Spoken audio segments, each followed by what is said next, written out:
Há histórias que vale a pena nós sabermos sobre elas. Há pessoas que, quando nós os encontramos, têm sempre uma história bonita para nos dizer. Eu confesso, tenho saudades de ouvir histórias dos meus avós.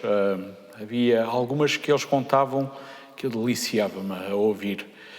Tenho um tio que é fantástico a contar histórias. Quando ele começa a falar, então quando são anedotas, todos nós ficamos na expectativa de saber se chegamos ao final da história ou se ele se desmancha a rir enquanto nos está a contar a anedota. Há pessoas que nós sempre sabemos que história é que nos vão contar. Esta introdução é para vos desafiar a contar histórias às gerações futuras. O texto que nós hoje vamos ler, a história que hoje vamos estudar, a 8ª praga do Egito, a praga dos gafanhotos, ela vai marcar a vida no celeiro da África, no celeiro do norte da África, mas vai ser também uma história para contar às gerações seguintes. Nós vamos ler o texto em Êxodo capítulo 10, versículo 1 até 20. Eu vou ler na tradução que tenho em mão e se vocês quiserem abrir as vossas Bíblias também.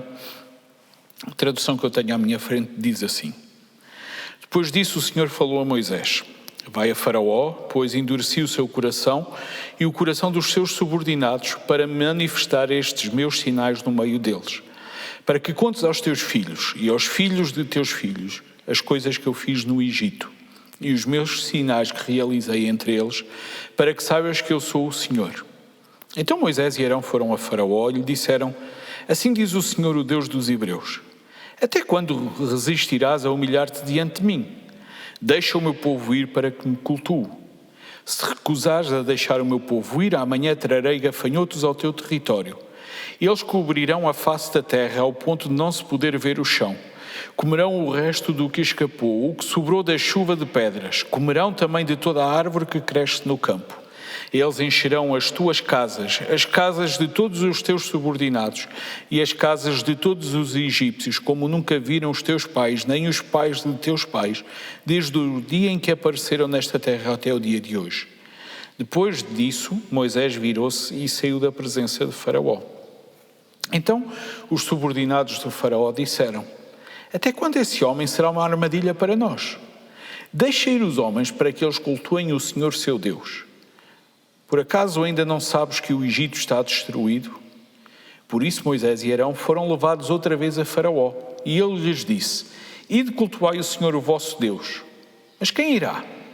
Moisés respondeu: Temos de ir com os nossos jovens, com os nossos idosos, sim, temos que ir com os nossos filhos, com as nossas filhas, com os nossos rebanhos e com o nosso gado, pois vamos celebrar uma festa ao Senhor.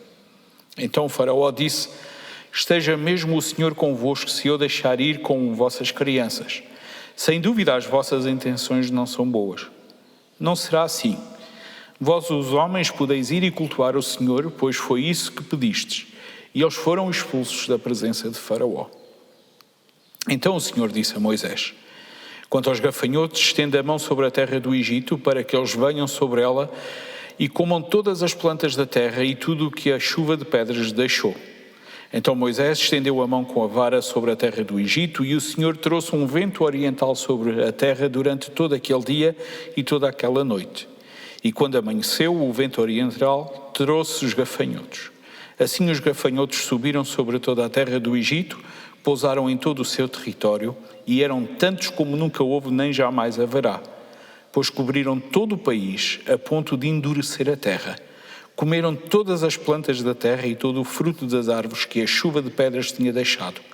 Não restou nada verde, nem árvore, nem planta no campo, por toda a terra do Egito. Então o Faraó mandou chamar às pressas Moisés e Arão e lhes disse: Pequei contra o Senhor, o vosso Deus, e contra vós. Agora peço-vos, perdoai o meu pecado somente mais esta vez. Orai ao Senhor, o vosso Deus, para que afaste de mim esta praga mortal. Então Moisés saiu da presença de Faraó e orou ao Senhor. E o Senhor trouxe um vento ocidental fortíssimo que levantou os gafanhotos e os lançou no Mar Vermelho. Não ficou um só gafanhoto em todo o território do Egito. O Senhor, porém, endureceu o coração de Faraó e este não deixou ir os israelitas. A praga dos gafanhotos, de novo, vai ser uma tensão, uma luta entre Deus e o Egito, Deus e o Faraó, Deus e os deuses do Egito. Havia divindades que os egípcios tinham que lhes garantia, diziam eles, as colheitas.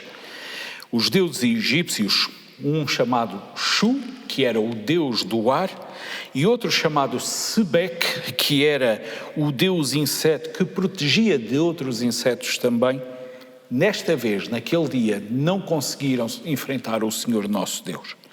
Mais uma vez, nesta história, nós podemos ver que Deus é Senhor sobre as divindades que os homens estão a criar. Deus está a escrever a história. Deus está a escrever a história de Israel, mas também a história do Egito. Ele está-nos a dar histórias para nós contarmos aos nossos filhos, histórias para nós contarmos às próximas gerações. É o resgate de Israel. Uma história belíssima, um evento memorável. Israel começa por ser um país pequeno, mas já com um historial fantástico. Uma experiência única e singular para contar a todos aqueles que viessem no futuro, às gerações futuras. Era importante contar aos filhos, mas também aos netos aquilo que Deus fez. Sabem, mais adiante na história de Israel, quando eles chegaram à Terra Prometida, depois de Josué ter passado todos os feitos que Deus tinha feito através de Josué e através de Moisés, foram esquecidos por aquela geração. Enquanto Josué viveu, as pessoas sabiam, mas ele partiu e a história deixou de se contar. E por causa disso, depois nós vamos experimentar o tempo de juízes, antes de virem os reis. Então a história vai nos mostrar a importância de contarmos histórias sobre o que Deus está a fazer. E eu gostava de desafiar a assumires o compromisso, o propósito de falares aos teus filhos, aos teus netos, histórias da Bíblia. Dás presentes histórias da palavra de Deus, para que eles saibam quem Deus é, para que eles tenham conhecimento do que Deus faz, do que Deus fez e daquilo que Deus promete que irá fazer também. Mas se repararem no versículo 2, não é apenas uma história para os outros, é uma história que nós também temos que aprender, que nós devemos interiorizar. A história que Deus está a contar, a história que Deus está a fazer, era para que os israelitas também a ouvissem, era para que eles também aprendessem. O texto diz, para que saibais que eu sou o Senhor. E meus queridos, nós podemos ouvir muitas histórias sobre o Senhor Deus, mas nós precisamos de conhecer pessoalmente o Deus dessas histórias. De pouco vale saber histórias sem sabermos quem é o ator principal de todas essas histórias. De pouco vale o conhecimento da história sem o reconhecimento pessoal da soberania do Senhor Jesus Cristo. Quando Moisés vai até à presença de Faraó, Faraó pergunta-lhe, até quando? Quanto tempo mais isso vai durar? O combate, a tensão, já estava a durar algum tempo.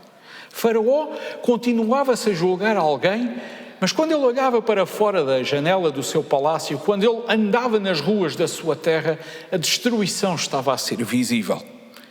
Ainda assim, ele julgava-se Senhor até sobre os hebreus. Vinha agora uma outra praga, e esta vai ser severa. Gostava que soubessem que era habitual naquela parte do planeta, e ainda hoje em dia vai acontecendo, que por vezes apareçam um monte de gafanhotos, pragas de gafanhotos, como nós costumamos dizer. A anormalidade neste dia estava, em primeiro lugar, na quantidade de gafanhotos que vão aparecer. E segundo, nós podermos dizer, no momento exato em que eles vão aparecer. O versículo 5 diz-nos que iria acontecer destruição total. O que escapou às chuvas do granizo que nós vimos na semana passada, agora vai ser destruído também. Aquilo que Deus vai fazer, o texto diz, é maior do que tudo o que já aconteceu no passado recente e desde o início da história do Egito. O texto mostra-nos que Deus continuava a conhecer a história. E ele dizia, o que vocês vão ver a seguir é algo como vocês nunca viram até aqui. Meus queridos, o nosso Deus sabe a história passada, sabe a história presente e sabe a história futura. O nosso Deus sabe a minha história, Ele sabe a tua história também. E vale a pena nós ouvirmos o que Deus tem para nos dizer sobre a história, pois na história da história está a nossa história também. Desculpem a redundância de tantas palavras histórias. Mas aquilo que Deus estava a dizer é que vem aí destruição pelo caminho. O aviso era grave. E Moisés e Arão, parece que eles dão um recado e partem, vão-se embora. Os oficiais de Faraó tentam chamá-lo à atenção. O Egito estava arruinado. Eles deram conta do que estava a acontecer, ainda que o texto tenha dito que iria endurecer o coração dos subordinados de Faraó também. Não era normal os subordinados estarem a falar com Faraó. Mas vemos nessa conversa a grandeza da dificuldade que eles experimentavam e também a forma como era necessário eles pedirem para que de alguma maneira Faraó pudesse ouvir. Faraó convoca Moisés e Arão e diz-lhes: olha, vocês podem ir servir ao Senhor o vosso Deus. Curioso, de novo notem, era o Senhor o vosso Deus, não era o seu Deus. Infelizmente, hoje em dia, há muitas pessoas que conhecem a oração do Pai Nosso, mas não conhecem o nosso Pai da oração. Há muitas pessoas que dizem, é a história do Senhor Deus, o vosso Deus, mas não do meu Deus. Terrível quando assim acontece. Nós precisamos de olhar para o Salmo do Bom Pastor e entender que o nosso pastor é o bom pastor. Nós precisamos nos relacionar com o Deus da palavra. Naquele dia, Faraó tinha duas questões. Quem é que vai? Quem são os que hão de ir? A pergunta parece repetitiva, mas ele queria ter a certeza de quem deixaria ir. A resposta de Moisés é deliciosa. O que ele diz é assim, olha, nós vamos fazer festa ao Senhor. E porque é festa ao Senhor, vão todos. Não vamos deixar ninguém ficar para trás. Nós queremos todos juntos louvar ao Senhor nosso Deus. Sabem, para Moisés, o ato de culto era um evento familiar. Ninguém era deixado para trás. É festa, é para todos. Sabem, infelizmente eu creio que nós famílias não temos aprendido a viver de uma forma tão intensa os encontros com o Senhor nosso Deus. Eu contra mim falo. Aqui e acolá eu vou festejar e os meus ficam para trás. Moisés nesta história como que me puxa as orelhas e ele diz, não pode ser assim. O culto a Deus tem que ser um evento familiar. Tem que ser um evento familiar. E eu questiono se Deus se tem agradado da forma como eu e a minha casa servimos ao Senhor. E talvez tu devesses fazer essa pergunta a ti também. Se Deus se alegra pela forma como a vossa família, a tua família, lhe presta culto, celebra o seu nome. O texto fala-nos sobre jovens, velhos, filhas e filhas. A iriam todos. Reparem que até os animais vão ser desafiados a ir. Para a semana nós vamos falar sobre os animais. O porquê deles irem também. Mas era um encontro com Deus. E eles diziam, têm que ir todos. No versículo 10, Faraó vai usar o nome de Deus em vão. Olhando para o texto e traduzindo para uma linguagem mais corrente, Faraó estava a dizer, era uma maravilha se eu vos deixasse ir a todos. Eu sei bem o que vocês querem fazer. Se forem as crianças, vocês irão e provavelmente não voltarão. Faraó antes já tinha dito que eles podiam fazer sacrifícios no Egito, mas Deus tinha dito que tinha que ser lá fora.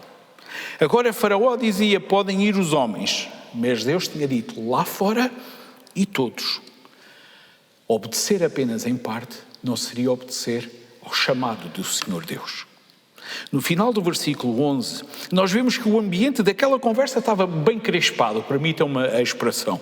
Faraó dá o cartão vermelho a Moisés e Arão, expulsou-os, pois ele continuava-se a julgar Senhor.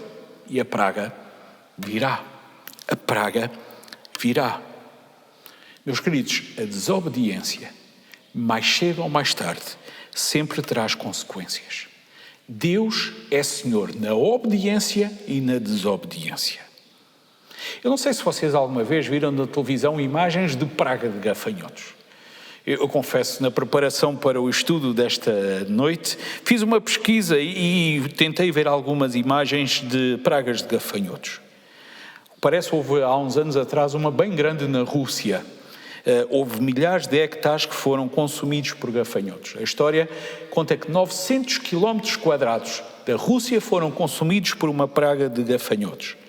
Em 2013, uma nuvem com 15 quilómetros de gafanhotos atacou meia ilha de Madagascar. E reparem que meia ilha de Madagascar já é um território muito grande. Se forem à internet, vocês podem ver vídeos incríveis. Mas de acordo com o texto, nenhum deles é tão incrível como o que aconteceu naquele dia lá no Egito. De acordo com o versículo 14, nada comparado com este evento tornou a acontecer depois dali, nem tinha acontecido antes. Esta é a praga das pragas dos gafanhotos. A terra, diz-nos o texto, escureceu-se, endureceu-se, tudo foi consumido. O celeiro do norte estava vazio. De onde viria agora o pão nosso de cada dia para eles? De um dia para o outro, a economia do Egito é completamente destruída, arrebentada por um exército de gafanhotos. Eles que eram poderosos e sempre tinham batalhado com todos os povos ali à sua volta, agora vem um pequenino gafanhoto e destrói tudo o que havia para destruir. Faraó sente a praga e notamos que ele tinha alguma pressa em resolver aquela situação. Reparem que ele chama apressadamente Moisés e Arão. Ele assume o pecado, ele pede perdão, ele pede intercessão. E se nós tirássemos apenas estes versículos da história, nós diríamos: Faraó está a fazer tudo bem. Faraó está a fazer tudo bem. O pastor Shed, que eu nas últimas semanas tenho mencionado regularmente, um homem que eu muito gostava de ouvir falar, ele escreveu que observamos alguém que vê as consequências do pecado e quer livrar-se delas. Ele quer livrar-se das consequências do pecado, mas não livrar-se do pecado em si. Na realidade, olhando para o texto, nós damos-nos conta que Faraó tem uma ideia muito fraca sobre o que é o pecado. Faraó teme a ação de Deus, mas não o Deus da ação. Faraó, ele verbaliza: eu pequei contra Deus e contra vocês. É interessante a ordem como ele fala. Ele diz, em primeiro lugar, eu pequei contra Deus e também pequei contra vocês. Mas depois o texto avança e ele vai pedir perdão. Reparem, ele vai pedir perdão aos hebreus, a Moisés e a Arão, e diz-lhes assim: orem ao vosso Deus que me livre do mal. Continua a ser o Senhor vosso Deus. O Senhor vosso Deus. Amados, escutem com atenção. Quando eu peco, eu tenho que pedir perdão a Deus. Quando eu peco e ofendo o próximo, eu tenho que pedir perdão ao próximo e tenho que pedir perdão a Deus. De pouco vale os meus pais pedirem perdão por mim. De pouco vale eu pedir perdão pelos meus filhos. Cada um tem que admitir os seus pecados, os pecados com que afronta o Senhor nosso Deus. Não há intermediários nem intercessão por pecados. E esta noite, ao ouvires esta meditação, eu desafio-te: sabes que há falhas na tua vida, por favor, não dependas da oração de outros homens por ti. Não dependas da oração dos teus pais por ti, dos teus filhos por ti. Tu precisas de tirar tempo e pedir perdão ao Senhor Deus. Se ofendestes alguém, tu precisas de te reconciliar com essa pessoa. Nós temos o ministério da reconciliação. Faraó, ele vê Deus a operar. Ele vê Deus a operar justiça. Ele vê a ira de Deus. Palavras que nós não gostamos de falar no púlpito, mas temos que falar sobre elas na igreja. Ele vê também a graça de Deus e o Deus da graça. E infelizmente, ele não compreende que Deus podia ser o seu Senhor também. Por causa disso, ao chegarmos ao final desta 8ª praga, verificamos que o futuro do Egito não é o mais agradável. 8 ficaram para trás, mas mais certamente virão pela frente, porque o Senhor endureceu o coração de Faraó e este não deixou ir os israelitas. Amados, olhando para esta 8ª praga, há algumas lições que eu aprendo para mim. Primeiro, a importância do louvor familiar, de entendermos o evento de culto como um evento de família. Nos próximos tempos, nós vamos ser desafiados a celebrar, se calhar, em momentos diferentes. Esta não pode ser a regra. A Igreja é uma família de famílias e as famílias devem vir juntas à presença do Senhor Deus. Mas olhando para esta praga, eu aprendo também que ninguém pode pedir perdão por mim. Os meus erros, eu devo tratá-los com o Senhor nosso Deus. Expor-me à sua ação, expor-me à sua graça e misericórdia, na certeza de que se confessarmos os nossos pecados, Deus é fiel e justo para perdoar os nossos pecados e nos purificar de toda a injustiça. O relacionamento com Deus não pode ser um relacionamento às três tabelas. Não pode ser uma história dos nossos avós. Não pode ser uma história dos nossos pais. Não pode ser uma história dos nossos filhos. O relacionamento do nosso Deus tem que ser a tua história. Uma história que tu vais contar aos teus filhos, contar aos teus netos. Tudo o que Deus, o Senhor, tem feito contigo. Ao terminarmos, eu gostava que cada um de nós pudesse aprender que Deus é Senhor. A vivermos de acordo com este conhecimento. Deus é Senhor. Lanço uma pergunta para o ar. Uma pergunta que tu tens que responder. Tu sabes que Deus é Senhor. A questão que se coloca é se Ele é o teu Senhor. Conta a história do que Deus tem feito em ti e aos outros. Que Deus ricamente te possa abençoar.